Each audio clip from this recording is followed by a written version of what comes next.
సుమిత్ర చూపించిన ఫోటోలో ఉన్నది ఎవరు?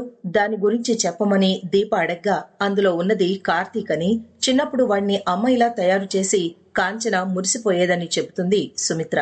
ఓసారి ఇలాగే అమ్మాయిగా ఉన్న కార్తీక్ ని మన బంధువుల్లో ఒకరు పెళ్లి చేసుకుంటానని అనడంతో వాడికి కోపం వచ్చి ఓ గుద్దు గుద్దాడు అని చెబుతూ సుమిత్ర నవ్వేస్తుంది. సుమిత్రతో పాటు అందరూ నవ్వుతారు. దాస్ కనిపించకపోవడంతో నీ మీదే అనుమానంగా ఉంది అని పారిజాతం చెప్పడంతో జ్యోత్స్న బిక్క చచ్చిపోతుంది. నిజం బయటపడితే పిల్లల్ని మార్చినందుకు నిన్ను, నిజం తెలిసినా చెప్పనందుకు నీ కొడుకుని, నాటకాలాడినందుకు నన్ను, అందర్నీ తాత బ్రతకనివ్వడు అంటూ హెచ్చరిస్తుంది జ్యోత్స్న. ఆ మాటలతో పారిజాతం వణికిపోతుంది.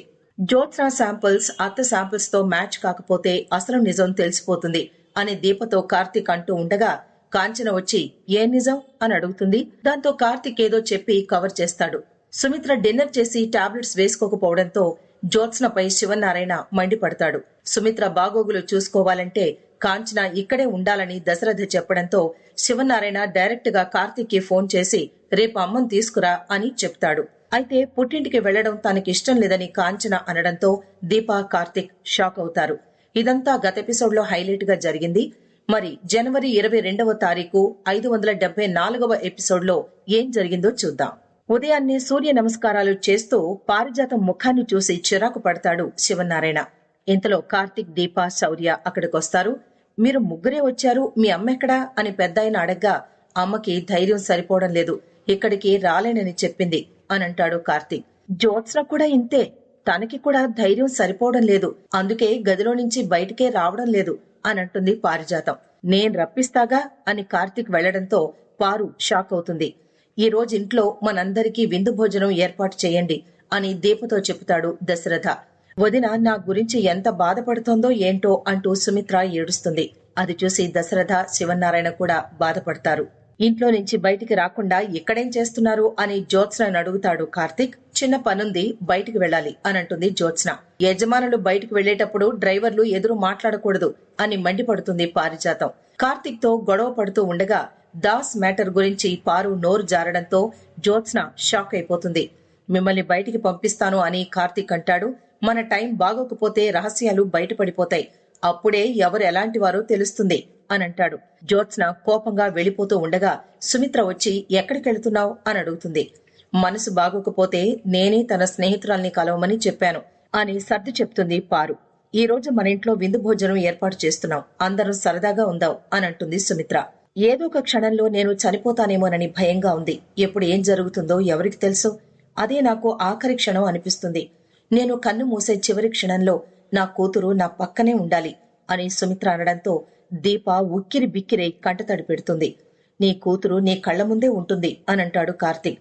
త్వరలో రాబోతున్న నా మెడికల్ రిపోర్ట్స్ కి బావ ముందుగానే చేస్తున్న సెలబ్రేషన్స్ లా ఉంది అనంటూ జ్యోత్స్న మండిపడుతుంది. ఆ కార్తీక్ గాడిని ఏదో ఒకటి చేసి నువ్వు ఇంట్లో నుంచి బయటికెళ్లేలా చేస్తాను అని అంటుంది పారు. రిపోర్ట్స్ ఎప్పుడొస్తాయో, డాక్టర్ ఎవరికి ఫోన్ చేస్తుందో అర్థం కావడం లేదు అని అంటుంది జ్యోత్స్న కంగారుగా. అన్ని అనర్థాలకు కారణం ఆ కార్తీక్ గాడే, ముందు వాణ్ణి బయటికి పంపేసి వస్తాను, ఆ తర్వాత ఏం చెయ్యాలో ఆలోచిద్దాం అని వెళ్లిపోతుంది పారిజాతం. ఏంటి ఆలోచించేది, ఒక్కసారి మెడికల్ రిపోర్ట్స్ బయటకు వచ్చాయంటే మన జాతకం బయటపడినట్టే అని అనుకుంటుంది జ్యోత్స్న మనసులో. కార్తీక్ ను ఎలాగైనా ఇంట్లో నుంచి బయటికి పంపాలని ప్లాన్ చేస్తుంది పారు. జ్యోత్స్నకేదో చెప్పాలని కార్తీక్ అనుకుంటూ ఉండగా ఆమె పక్కనే సుమిత్ర ఉండడంతో ఏం చెయ్యాలో అర్థం కాదు. ఇంతలో పారిజాతం వచ్చి ఏం చూస్తున్నావ్ అని అడుగుతుంది. వంటగదిలో నుంచి మసాలా వాసనలు వస్తూ ఉంటే మా ఆవిడ ఏం కూర వండుతోందా అని ఆలోచిస్తున్నాను అని అంటాడు కార్తీక్. ఇప్పుడే ఏడుస్తూ వెళ్ళింది, ఇక వంట ఏం చేస్తుంది అని అంటుంది పారిజాతం. సుమిత్ర చావు గురించి మాట్లాడగానే దీప ఎందుకంతలా ఏడ్చేసింది అని అడుగుతుంది. పేగుబంధం కదా, ఆ మాత్రం ప్రేమ ఉంటుంది అని అంటాడు కార్తీక్. ఆ మాటలతో జ్యోత్స్న షాక్ అవుతుంది. మరి జ్యోత్స్నది పేగుబంధం కాదా, మరి ఆవిడగారెందుకు కన్నీరు కార్చలేదు అని అడుగుతాడు కార్తీక్. జ్యోత్స్నది నిజమైన ప్రేమ, తల్లిని ఎలా కాపాడాలో తనకి తెలుసు అని అంటుంది పారిజాతం.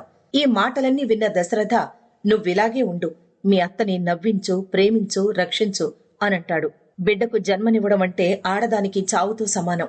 ఒక చావును దాటొచ్చిన ఆడదాన్ని ఆమె జన్మనిచ్చిన బిడ్డే కాపాడుతుంది అనంటాడు కార్తీక్. ఏం జరిగినా అత్తా నువ్వు కలిసే ఉంటారు అనంటాడు. ఇదంతా విన్న పారిజాతం దశరథ కూతురే సుమిత్రను కాపాడుతుంది. కాని ఈ నిజం చెప్పే నా కొడుకు ఎక్కడున్నాడో అని బాధపడుతుంది. టిఫిన్ చేసేందుకు దాస్ కట్లు విప్పుతారు రౌడీలు. టిఫిన్ చేస్తూ ఉండగా ఫోన్ కనిపించడంతో వెంటనే కార్తీక్ కి ఫోన్ చేస్తాడు దాస్.